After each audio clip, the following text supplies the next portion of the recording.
Hi, my name is VG, and welcome to Surviving Religious Narcissism.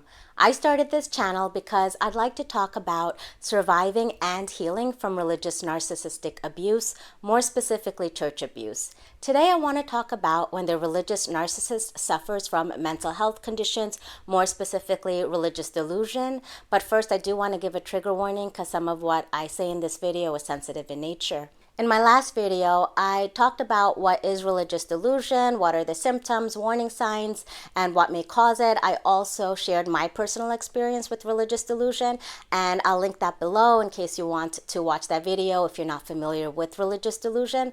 But for this video, I really want to talk more about what happens when you become the target or a victim of a narcissistic person or a person with a cluster B personality disorder who also suffers and experiences religious delusion. In my life, I suffered religious narcissistic abuse both in my church and in my family. Now, this isn't uncommon since most of us do receive our religions through our families of origin. And in my case, my mother was my first narcissist, unfortunately. And that is the case for a lot of people who suffer narcissistic abuse over and over again. It's usually something that we experience first at home. If you've seen my previous videos, you know that I'm on no contact with my family, including my mother. But there was a period of time in my mid-late 30s that I did attempt a reconciliation with my mom. In those days, I didn't know what narcissism was. I didn't know that narcissists don't change. So when I was in a hard time and she offered to help me, I received her help and I was so excited. I thought we were really fixing things between us. I thought that this was a real reconciliation. But after a while, things started to seem weird. There were signs that things were off, something nefarious was going on. As it does when you reconcile or attempt to reconcile with a narcissist, things started getting bad between us again. It started off great, and then not so great. For more context, my mother and my stepfather do run a church together, and at some point, young people from her church came to warn me. They told me that she was trying to recruit them to hack into my cell phone and into my computer, my laptop. So I don't know if she thought they had the skills to do that or if maybe they did. I don't really know. But they didn't attempt it as far as I know. They came and told me about it. So as narcissists do, and I didn't know any of this was going on, my mother had been spreading these lies and rumors about me and prepping this group of people for months to think that and believe that I was somehow harming her. And they thought they were helping her until she started asking them to do things that were illegal, which freaked them out. And they came and warned me and said, something is going on. It's not right. This is what's going, this is what she asked us to do. And we thought that we would come and warn you. So that's how I found out. Again, in those days, I didn't know anything about narcissism, so I went and I confronted my mother. I did believe these young people who came and told me this. They were young adults. And I believed them because they were signs that things were off already. Something weird was going on. But I went and confronted my mother. And at that point, she had her complete rage attack at me. Mind you, I was taking her bait. I wasn't like perfect. I wasn't like a wise sage during this time. But she had a complete rage attack and told me, well, I know what you've been doing and I'm stopping you and I'm protecting myself. I had no idea what she was referring to. As it turned out, as the story goes, she had gone to somebody who claimed to be a prophet. Now, if you believe in things like prophecy in your spiritual belief system, I'm not disparaging your belief system. I never aim to do that to anyone. However, what happened here was completely insane. As it turned out, she had gone to this prophet, supposedly, unless she lied about the whole thing, which is possible, or imagined the whole thing, which is possible. But according to her, this prophet person told her that I was doing these things to harm her, to ruin her life, that she was going to come down or her life was going to collapse because of me. And in order to prevent that, she had set this whole trap, was acting like we were friends again, offered me help and generosity because she was really trying to launch her preemptive attack against me because what she believed I was doing to her. And she believed that she knew these things through a prophetic word from God, which was impossible because I wasn't doing any of the things that she had accused me of. She had even told people that I was trying to make her go bankrupt. How could I make someone go bankrupt? I'm not a criminal mastermind. And even if I were someone who knew how to do something like that, I wouldn't want to. It was so extreme. And that moment where she was so angry, she was full of rage, and she was accusing me of these things, it was like literally watching a scene from a horror movie. But I was in it. I was living it. I was terrified. And I realized, like, not only does my mother hate me, which I always knew, but when you're young and you're growing up, and at any age, you so desperately long for the love of a mother, that I was able to turn a blind eye to a lot of things. And I didn't know about narcissism in those days. I didn't know that people like my mom who lack empathy don't change. I thought one day she'll realize, one day she'll see that she hurt me, one day she'll realize my worth in her life. And I always had this dream that one day we would fix things and I would have the love of my mother. And this was the point when I realized, like, it's just never going to happen. This woman hates me. But not only does she hate me, she was able to believe these crazy things about me. I'll never really know what the truth was. I'll never know for sure. Maybe she made the whole thing up, right? Or she may have imagined this prophet, or they may have been a very irresponsible person calling himself a prophet telling her these things. And it was crazy and reckless. I don't know if it was a part of a scam. I have no idea. Or maybe that person wasn't well, but they should not have said these things to my mother, because it put my life and safety at such risk. I was literally in danger, and there was a point where it was like I was running for my life. I was so scared. Now, the young people who were members of her church, who looked up to her, she is our family community matriarch. She started a church with her husband. She runs this church, and these young people that look to her for spiritual guidance, look to her as a mother figure. Now, you could imagine how traumatic it would have been for them too, where she was winding them up against me for so long, and here they were thinking they were defending her and protecting her and helping her, only to realize that they were pawns in whatever scheme that she was in, and she had been lying to them. That was really painful for them. But just think about what it means to be a narcissistic person, someone with low empathy, a cluster B personality type, which means you don't feel guilty for the harm you cause others. You don't have the empathy to care. But you're also suffering from these extreme paranoid, religious delusions of persecution, which aren't happening. The level of danger you can put someone in, we have on the extreme end someone like Charles Manson, who led his followers into unaliving like over 9 or at least 9 people. It was so horrifying. And you have someone like my mom, who, didn't do anything as extreme as someone as notorious as, Charles Manson. However, she could have incited people who trusted her into committing crimes. And had they committed these crimes, and if they got caught, they could have suffered really severe legal consequences. People go to prison for things like this. But what does she care, as long as she is getting them to do her bidding for her against her daughter, who she had identified as her enemy? Normally, when people have mental health issues like this, I do feel quite a bit of compassion for them, because nobody chooses to have mental health issues. But in a case like this, where someone's willing to ruin your life, or not willing, but they're trying to, I run out of empathy. There's a point in which I just run out. I've reached my bandwidth for empathy or compassion. I can't.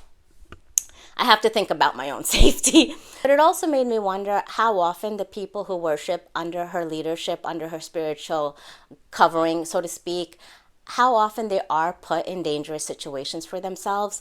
I can't imagine how many times she would have manipulated people, even for things that have, nothing to do with me, but other things that she wants or needs out of people. How often she may put those who trust her and look up to her in truly dangerous, compromising positions. And I have a feeling that she really wouldn't care if something bad happened to somebody as a result. We see it with this new cult that has been really popular as of late, but has come down, the Twin Flames universe. It's a couple that runs this cult, and they convince people that so-and-so, whomever, is their twin flame because they're people who are looking for love. There were situations where someone in their group even had a restraining order put on them because they were pursuing someone so relentlessly, because these cult leaders were telling her, this is your true love, this is your twin flame. So they create these horrible situations, and that's not even the worst thing that they did to others. But people like this create these horrible, horrible situations for others, and they don't feel bad. They don't feel guilty. They have it completely justified in their mind. The couple who runs the Twin Flames Universe cult, they were recently interviewed, and you know what? No remorse, no guilt. They're still trying to manipulate the masses, and that's literally how these people are. And if you're someone that even has a normal amount of empathy, I'm not saying an empath, a highly sensitive person, but even a normal amount of empathy, you wouldn't be able to live with yourself. You wouldn't be able to sleep at night. I especially feel bad for the young people that look up to my mother and stepfather, because they seem so, my mother especially seems so maternal. She doesn't have a maternal bone in her body, but she's pretty good at imitating that. And when people are looking for spiritual answers, when people are in desperate situations, when they're struggling, they're looking for hope, they are very, very easy to manipulate. And people are there at the church worshiping, begging God for answers to prayers. Many of them, I would say probably most of them, have good intentions for why they're there, and then they get exploited and manipulated, and it really, really breaks my heart.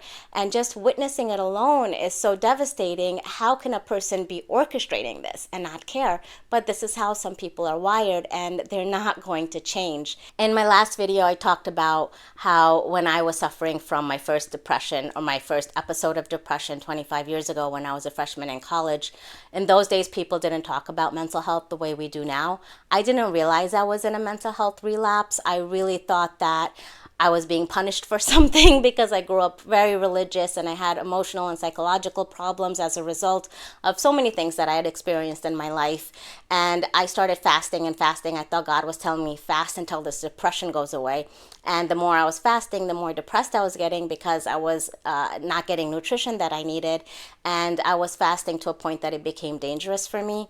And then when I finally stopped fasting like that and the depression lifted, I was really surprised that I had gotten to such a dark place in my mind. And I realized that what I needed was mental health care. God was not telling me to fast like that.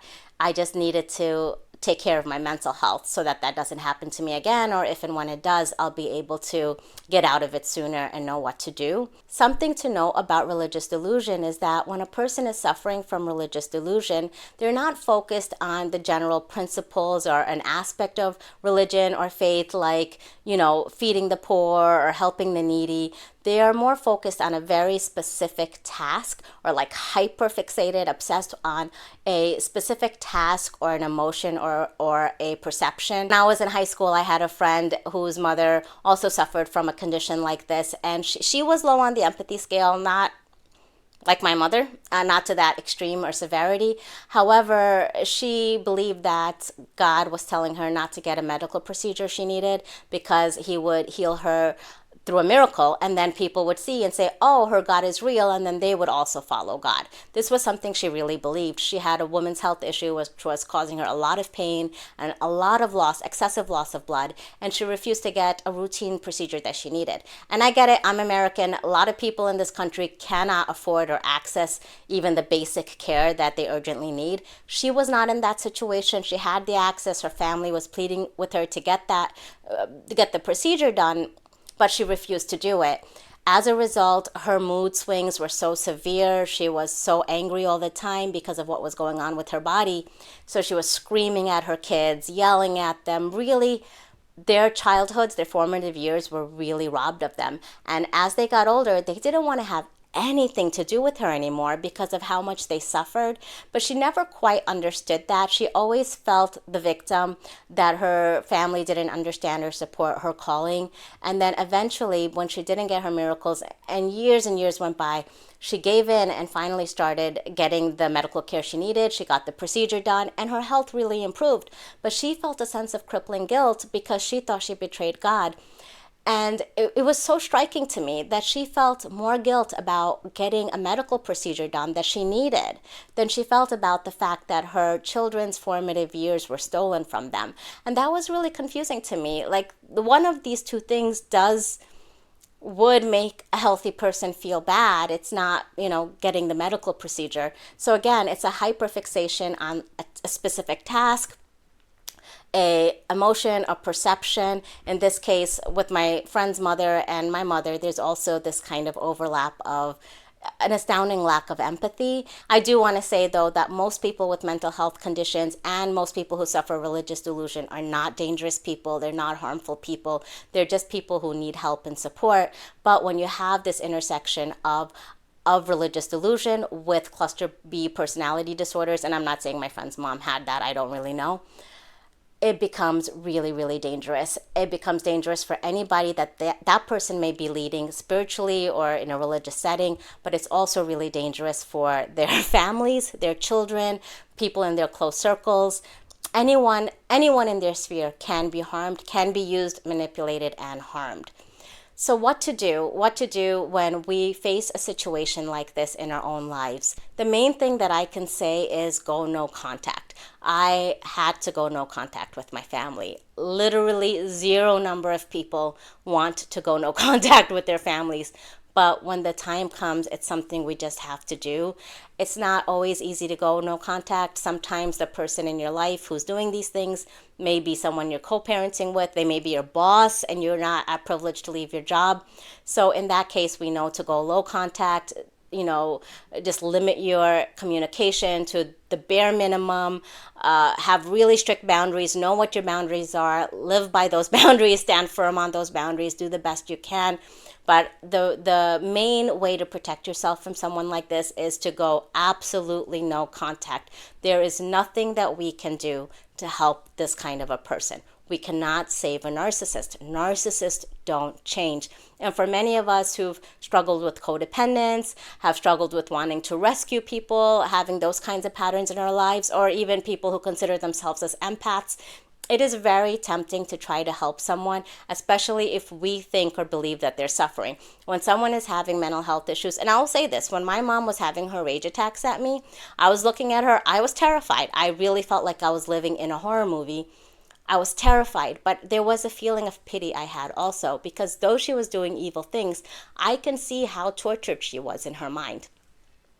Do not cave in and try to help someone. It is very hard to not want to help your mom. If the narcissist in your life is a spiritual teacher or a pastor or something like that, very often it's not uncommon that you see people in religious or spiritual leadership that are narcissistic or have other cluster B personality disorders with co-occurring religious delusion. And very often those are religious delusions of grandeur. And it is absolutely urgent to get out. Just leave, cut all your ties. It's really tempting for people, for many of us, to try to bring people with us. Oh my goodness, I realize this. Now I have to rescue everybody else. You cannot rescue everybody else. Or I know for me, these are the kind of things I struggled with. A lot of times it's not some cult group that this person is leading. A lot of such people slip through the cracks because they have a position in a well-known or respected mainline denomination. These things happen.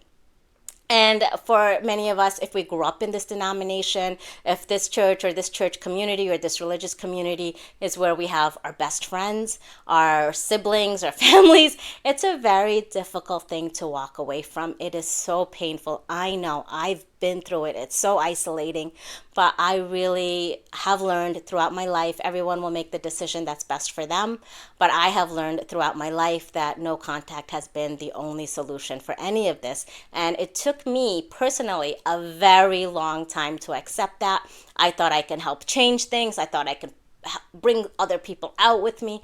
You can't do any of those things. You can't save anybody else. The only person we can save is ourselves. It's hard, but it's not impossible. When I first went through all of this, I felt devastatingly alone, and I felt that way for a long time. But now I have a really solid support system, and I'm healing, and I am grateful. I am grateful that at some point or another, I received the knowledge and information that I needed, which helped me make better choices so that I can get out of this, toxic dance that I was in for so long. So that's what I have for you today. I'm not a psychologist. Everything I'm sharing is just through the perspective of a survivor. If anyone's watching this and you're a mental health professional or a social worker or something like that, and you know better than me, and if you want to correct something I said, please do in the comments below. And also, I would love to hear what you all think. Please comment. Let me know if you've experienced something like this. Let me know what your thoughts are, what your advice would be to other people who may be experiencing something like this. I would love to hear from you. And if this content resonates with you, if you got something out of it, please do like and subscribe. That would mean a lot to me. And thank you so much for watching.